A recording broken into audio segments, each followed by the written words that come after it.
کل جو ہمارا نوجوان طبقہ ہے، باطل اور دشمن طاقتوں کی پوری پلاننگ ہے اور منصوبہ بند پلاننگ ہے کہ فوش فلموں کے ذریعے سے، فوش سیریلز کے ذریعے سے، گندے ویڈیوز کے ذریعے سے ایمان و اسلام کا جنازہ مسلمانوں کی نسلوں سے نکال لیا جائے۔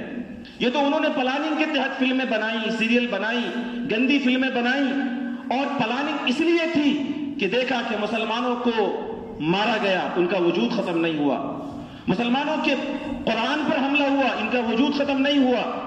مسلمانوں کے ایمان و امتحان کا جنازہ نکالنے کے لیے ان کی نسل کشی کی گئی، دنیا کے ہر خطے میں ان کے بچوں، ان کی عورتوں، ان کے نوجوانوں کو تڑپا تڑپا کر ایمان کی بنیاد پر مارا گیا، لیکن ایمان تھا کہ گھٹنے کے بجائے بڑھتا جا رہا تھا۔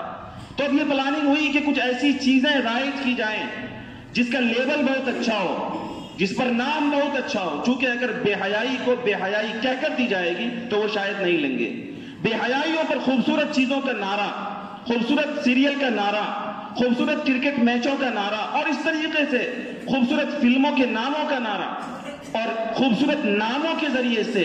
گندی چیزوں کو موبائل کے ذریعے سے، انٹرنیٹ کے ذریعے سے پوری دنیا کے اندر اس طرح پھیلا دیا گیا کہ آج ہمارے نوجوانوں کا جو 99% طبقہ ہے وہ اپنی آنکھوں کا غلط استعمال کرتا ہے۔ اور یاد رکھیے گا، جس انسان کی آنکھ غلط دیکھنے لگے اسے اپنی بیوی سے سچی محبت نہیں ہو سکتی ہے۔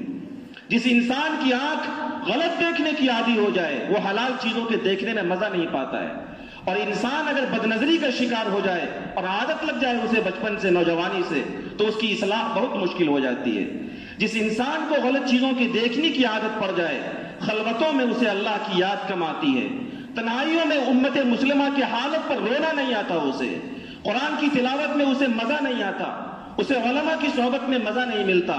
اسے قرآن کریم کے درس کے حلقوں میں سکون نہیں ملتا، ایک بے چینی ہوتی ہے، کیونکہ آقا صلی اللہ علیہ وسلم نے فرمایا کہ یہ نگاہ ابلیس کے تیروں میں سے ایک تیر ہے، جو آدمی اللہ کے ڈر سے اپنے اس نگاہ پر تقوی کا پہرا بٹھاتا ہے، اللہ اسے ایمان کی ایسی حلاوت نصیب کرتا ہے جس کے مٹھاس کو وہ محسوس کرتا ہے۔